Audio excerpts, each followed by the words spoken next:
Well, last time we were on a stage together, we were filming B2B Creatives, which thank you so much for being a part of that. It was a blast. I learned so much from you. We talked about category creation, why brand matters in B2B. And I think this was just right after you guys took Anaplan public, which congratulations. I think it's what, $7.5 billion value or market cap today. Yeah, incredible. Not too bad. Yeah. Oh, amazing. That was fun. It was a super cool event. We were on a big stage in a quiet theater. I'd never been in a theater. There's a picture. I don't know if we can get the slide going. Yeah, we need our slide. So it was in a big dark theater, and we just got to talk about marketing. I think it was a good conversation. Anthony has done great category creation. I know we're going to hear about your book. I appreciate being a part of it.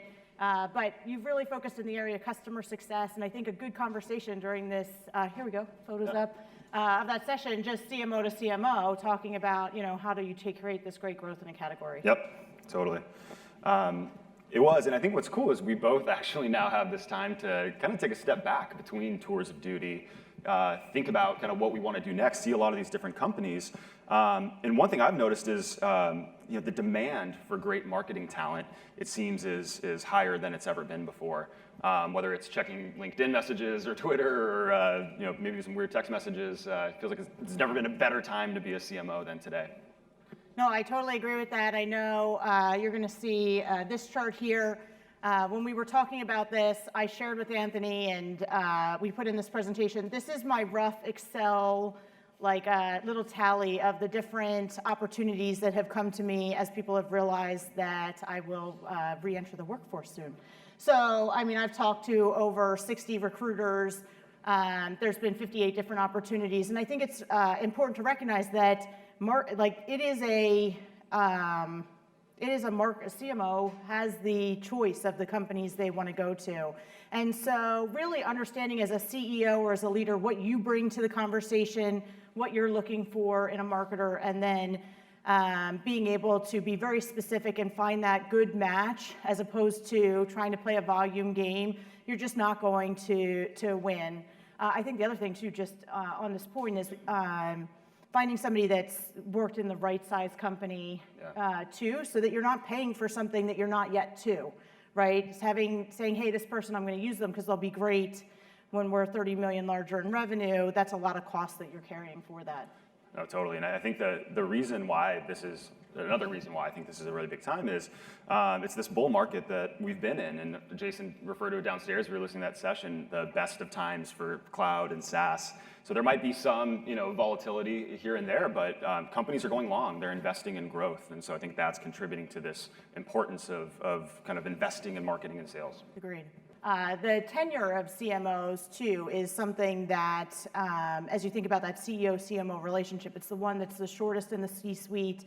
You see this headline here, and it doesn't sound so bad, 43 months. Wow, we would love to have our executives on board that time. But that's of the CMOs of the top 100 companies. When you look at tech CMOs, I would argue that the average has to be, and there's some research to this, less than 18 months. And so how do you get this role right so that somebody's with you and you have a partner through the duration is really, really critical. Totally. And I think there's one other thing, too, that might be more intangible. It's that CMOs are looking for this opportunity to build trust with a CEO, someone that they can kind of go build a generational company with together. And CEOs are being picky too. They want to find CMOs who can sort of be stewards of the brand, could really help kind of shepherd the company into that next chapter of growth. And so it's adding to some of the complexity, I think, between these relationships. It is an important dynamic. The article we have up here is from Jason, and it actually, Anthony is, I think, part of what inspired it, is how do you find that right CMO? Is it a certain thing? And we're going to get through some of that during the session. Yeah, I think we're going to talk about 10 things in particular, 10 things that a CEO and CMO should know about each other, both in terms of sourcing and finding these folks, but also just the working relationship between these two groups. So should we just dive in, get right to it? I love this. All right. So the first one, we'll start with a controversial one right out of the gates. A CEO should expect the CMO to execute her vision. And the inspiration for this came from a tweet that Jason posted earlier on this subject, and probably one of the more controversial or debated SaaStr posts that I've seen. But to me, it resonates deeply because I don't interpret what Jason is saying here as the CMO needs to be a sort of yes man, yes woman, or as we'll talk about in a little bit, not bring their influence into vision and strategy. But I think marketers need to appreciate that the founder and CEO sets the vision for the company, and our job is to basically find a way to bring that to life, be ambassadors of the brand and bring it out to the marketplace. And so it's not about sort of humbling ourselves, it's about winning together. And building that relationship and that dynamic between the marketing leadership and the CEO is key to doing that. And for me, I believe one of the best gifts CMOs can have is a great CEO, one who's visionary, one who thrives on sort of being out in front of customers or the camera or the media or prospects. They want to spend their time doing that. And I've been pretty fortunate to work with two of those folks. But the challenge is even though CEOs want to spend a lot of their time doing that, there's always an opportunity cost, right? Like there's so many different things you should be focused on. So their ability to connect with an audience, connect with a customer and prospect and build trust is critical to sort of realizing that vision. But the biggest challenge, of course, is time.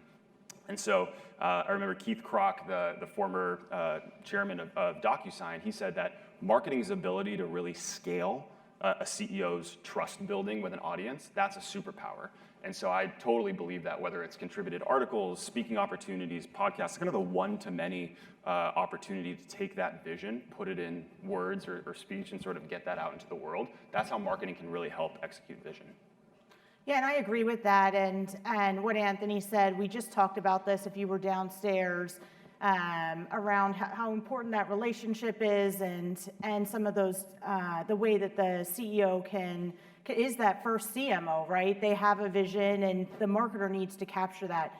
But the marketer can't just then rest on that. And this brings us to, you'll notice this is our nots, this is the don'ts. It should not be that it is a passive voice, that the marketer just carries that CEO's bag and runs it forward.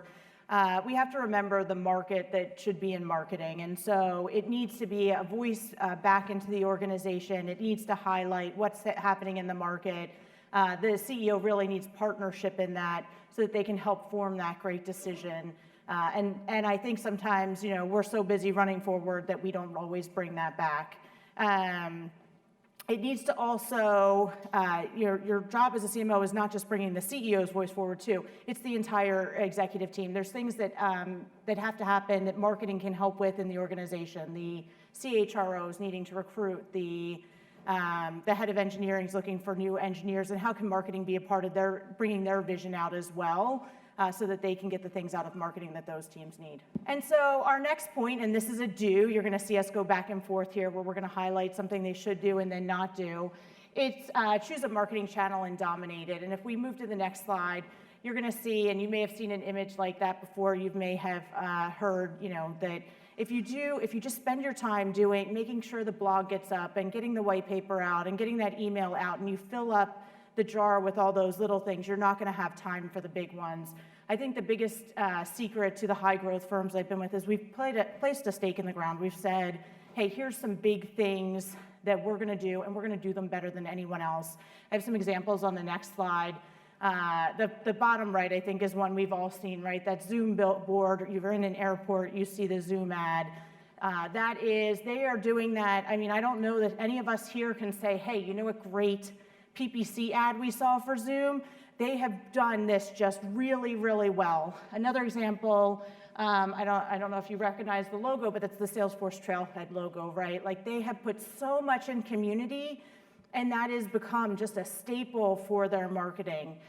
In the upper left is a shot from a Dreamforce event, but you see the Aptus there. When I was at Aptus, we made that show. Like our goal was not to just get good ROI as marketers.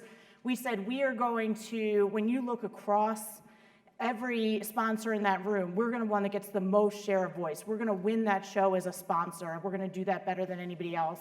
And we gave up things for that. We didn't have a blog the first 2 years I was there. There's just things we said, hey, it's not going to matter because we're going to get an outsized share or unfair share from doing some of these things really well. And the last one is definitely a nod to you, the Pulse conference. that Gainsight's done. I think many of us have been there. If we haven't, we know it. And it was just done so well that they, there's all of your competitors were doing small conferences, 100 people at them, but they just couldn't get the mind share because you get this outsized advantage when you do something well. Totally. And something well doesn't always come free, which is, I think, this next part, that a CEO should not expect the CMO to just dominate a marketing channel for free. Don't get me wrong, there are a lot of great sort of organic channels that do drive growth. We talked about blog posts and whatnot.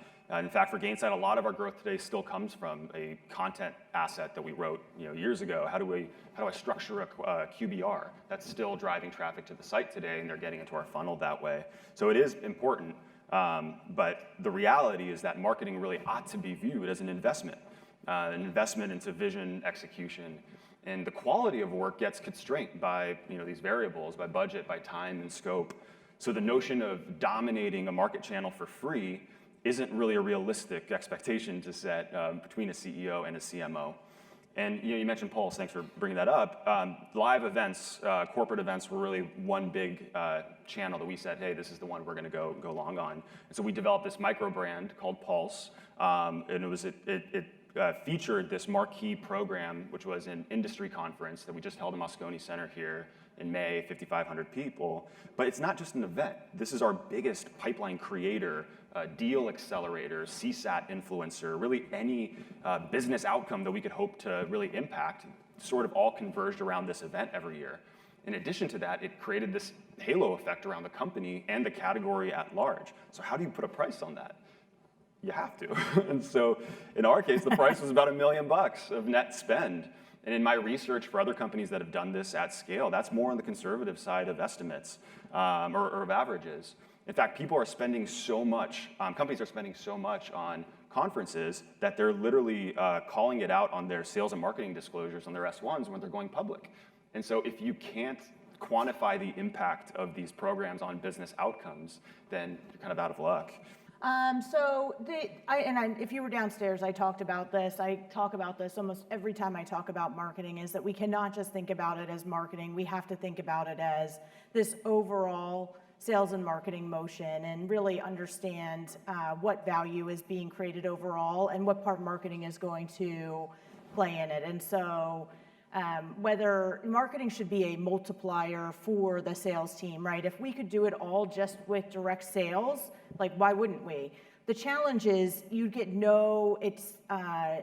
get no leverage from that, right? Every time you want to sell another $800,000 or $1 million, you have to add another rep. You never benefit from scale, and scale becomes very important. So marketing is that multiplier in the front, but it has to be something that is discussed across the overall sales team. And you have to understand you're all going to the same place. You're trying to do the same thing. There should be one set of metrics between them that's indicating the health of that revenue and what the future revenue is to come. It should be agreed. And the sales and marketing leader, I hate the idea of sales and marketing alignment issues because we're going to the exact same place. The example I used this morning is like we're all just deciding how to walk over to Target. And who cares if we go one way or the other? It's just agreeing that we're going to target, agreeing to those goals, and then each presenting a plan saying, hey, this is how we want to get there. And I think that CEOs should expect that shared voice across the go-to-market team. Great. Here's an example of, this is actually like just a screenshot from a text message. This is when I was at Aptus, which I left 2 years ago. This is a text from a month ago, and I have lots of them on my phone, from the person that was the revenue leader. He is now at a different company. We haven't worked together 2 years, and he texts me almost every time he closes a big deal. And so that is that like shared passion, shared goal that we can't even break this relationship that happened, where it's so important to me as the marketer who we're closing because the marketing team understands what we're trying to do, and it's going to be a celebration that I bring back to the team. I think this is really critical. It's awesome, super critical. And I think it's also important to have accountability, alignment at the accountability level between marketing and sales. And so that's why a CEO should not expect a CMO to just rest on their laurels when they hit the pipeline number alone. So most CMOs are going to be measured by company metrics, so bookings, GRR, cash. But I think the prevailing wisdom has always been marketing, you're responsible for pipeline, sales, you're responsible for closing. And I think that's a dangerous idea to believe literally, because here's what happens if you do. You start to create a world where marketing can celebrate hitting the pipeline target when sales misses the quarter. Or sales says, I'm not going to prospect, we're focused on closing, that's marketing's job. And so this sort of go-to-market house that Maria's painting becomes divided, and you're inviting a ton of different issues in for the CEO or the CRO to have to sort of arbitrate. Like, who should I believe? And in my experience, between marketing's data and sales's word and opinion, sales is going to win. And so we need to make sure that we kind of prevent this from happening to begin with. Oh, and so here's how we did it at Gainsight. At least this was our take on sort of aligning the measurement. We cared about the leading indicators. We cared about database growth, MQLs, SQLs. That was sort of how we ran our business as a team. But what we reported on more broadly was pipeline coverage. And so we had basically a 50% close rate from what we called late stage pipeline to close. And so we said we need to start every quarter with 2x late stage pipe set to close that quarter. So that how we got there, how we got to target didn't really matter between marketing and sales. We needed to feel good about the late pipe, not just sort of some of the early indicators of pipeline, in order to feel like we were accountable to that together. So with expectations about how to measure marketing impact, the next step is, well, how do you represent that impact at senior leadership or at the board level? A CEO should expect a CMO to be the marketing expert at these meetings and to have full awareness of his or her business. In the larger and more multidisciplinary marketing becomes over time, the further away the CMO gets from, hey, what are the campaigns we're running specifically this week? How are conversion targets trending towards kind of that lagging outcome? But the reality is, while that might be the case, you really have to install the processes to have both awareness of that data when called upon, certainly in the meeting, be able to actually speak to the data, interpret it, and represent kind of what the team's kind of put together. I found that around the table, around maybe a lot of organizations, a lot of people think they're marketers, right? And that might sound trite, probably because it is, but that's all the more reason that your voice as a CMO is really important, to be that expert in the room and to be able to speak into why this is working or not working. And I think a big part of that is having the right kind of VPs that are kind of the next level down that you're talking to around kind of what is and what isn't working, that the data is something that isn't hiding. But more important than that, just speaking up, just leaning into the metrics, whether the cells are green or red, is super important in these rooms. And for very senior meetings, be it board meetings, be it exec staff, super important to spend time prepping with other leaders that are in that room ahead of that meeting. And so I go back to the point about the single house. This is about winning together with our sales organization. So ensuring that our sales leaders are aware of the point of view that we're going to take in that meeting. Let's get their questions answered ahead of time. That's going to lead to a better outcome once we're in the room together.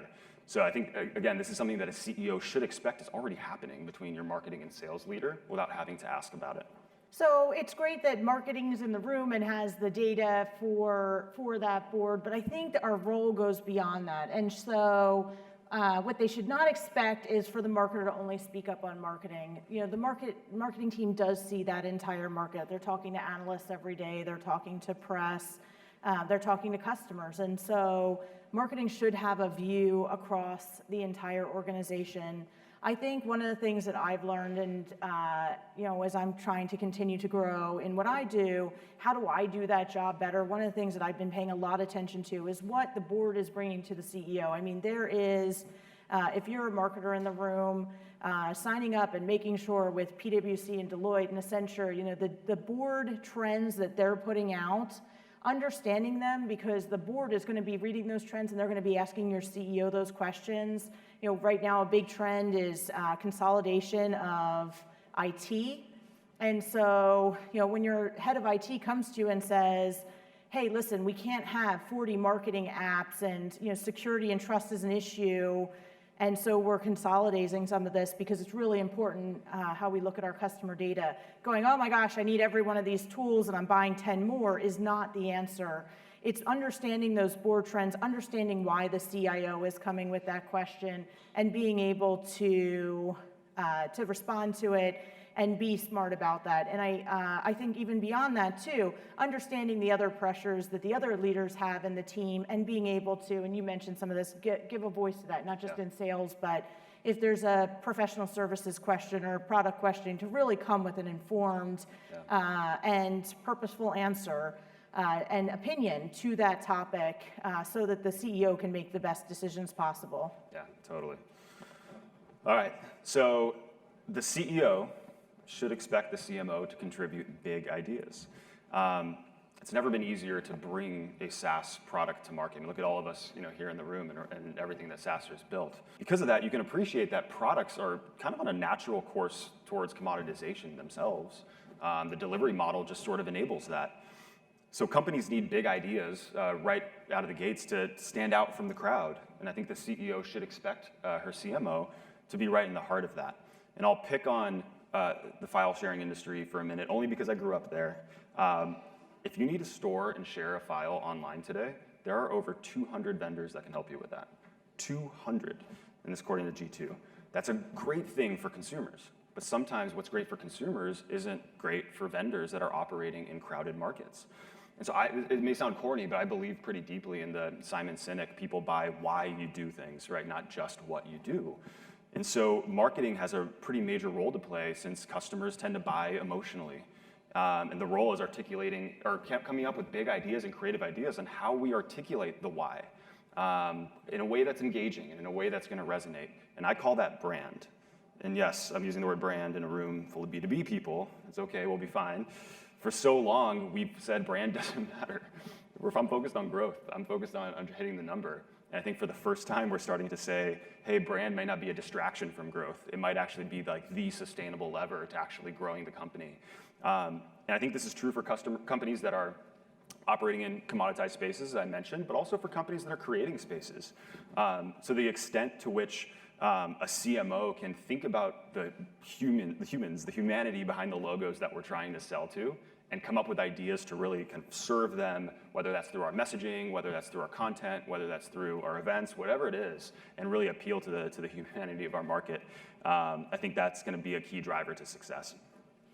And while we do want to focus on big ideas, not all ideas are going to drive great business outcomes, right? Not every idea is a good idea. And we're just going to go right to the next slide.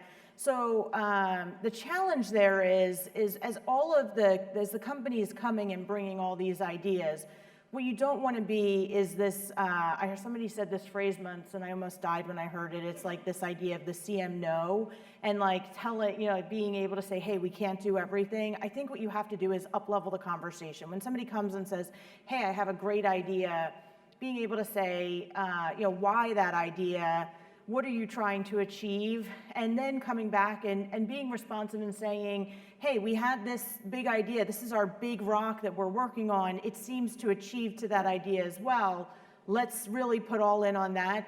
And then let's decide if we can move forward with your idea later. I think the other thing is, every person in the company, we didn't ask everybody here who's a marketer. The reality is everyone is, right? And if you're a marketer and fight that, you're going to have like not that fun of a career.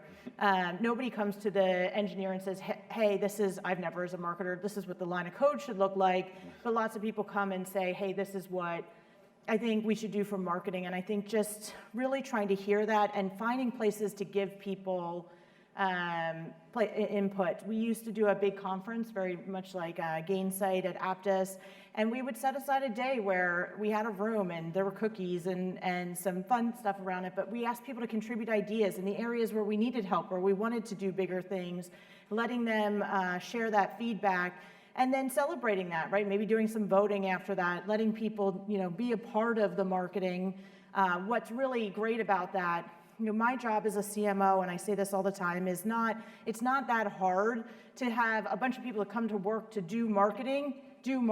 What is the hard part of the job is how do you get every employee, every partner, every customer, every analyst, every investor, all saying great things and the same things about your brand. And by giving everybody a voice, letting people give feedback, and then trying to incorporate that in, they will then carry that message forward because they'll feel like they're a part of it. And so while not every idea is a big idea, I think you do have to figure out how to capture that voice and really empower everybody to feel like it is theirs. Totally. Well, that's it. These were the 10 things a CEO should and should not expect from the CMO. This is a lot of fun to work together on. Honestly, this was really, really cool. No, I totally agree, and I think these are 10 great tips. We have a little bit of extra time, and I'm going to use it. Yes, I was panicked that we were not, I practiced Anthony's part earlier this morning, and I pulled a bunch of slides, but I'm going to use this as an opportunity to throw in maybe an 11th, and we talked about this, and I have been on a thing about this. I think that a lot of CEOs are right now trying to solve for the problem of today. I'll talk to a CEO and they say, hey, we really need a brand marketer, we really need a demand marketer, and I think it's the wrong way to think about it. I think if you're looking for a marketer, understanding the stage that you're in, considering, hey, this is somebody who's helped companies get their product fit or that helps scale, I think all of that is reasonable. But when you're when you're saying, hey, our issue, we've had great demand, but now we need some brand in front of it, or hey, we've had great brand, but we're not getting the pipeline, and you hire for that specific thing, I think that is also contributing back to those earlier points around the CMO tenure. If you don't believe that your marketing leader can span across those, you're gonna have somebody there that's just there for a short amount of time, and you're not gonna get what is the great benefit of having a partnership for the long term. And so I would reconsider some of those questions that as you are trying to find that right marketer, really trying to understand what it is that you need, not just today, but a little bit further. And is this somebody that you want by your side to do that?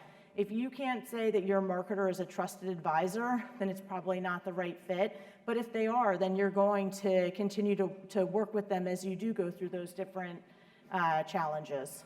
Yep, I totally agree. The old camp of revenue marketers and brand marketers being these bifurcated paths, that's just not the reality of today's landscape. And actually, I'm going to keep going. Keep going. Trusting a recruiter who may be partnered with you to figure out which somebody is also just a crazy idea as well. Yeah. In the same day, I will be somebody will say, oh, Maria's the greatest brand marketer, and then later, no, she's a good demand marketer. It's the reality is good marketing is being able to weave across those. Yeah, totally. Well, if you can't get enough of Maria and I, you can catch up in other places. We did mention that video earlier up online called B2B Creatives. And second, I was actually really fortunate to write a book on category creation that's coming out in October, and Maria contributed a chapter to it. And so we've got to know each other well, I think, just kind of growing up here in the marketing circles, and have so much respect for your work. And these are just some great other places to check it out. No, and I appreciate that. The book, if you feel like, hey, I'm not in doing category creation, I'm trying to disrupt my category, it's established. We saw that crazy chart for document sharing. I think this book does apply to both. Totally. Yeah. And I'm going to do a little plug for you because you're so humble. Essentially, those pre-orders really matter. I think this is a book that... No, and I appreciate that. The book, if you feel like, hey, I'm not in doing category creation, I'm trying to disrupt my category, it's established. And then good luck with your CEO and CMO relationship. That's right. Yeah, thank you, everyone. Appreciate it. Thank you.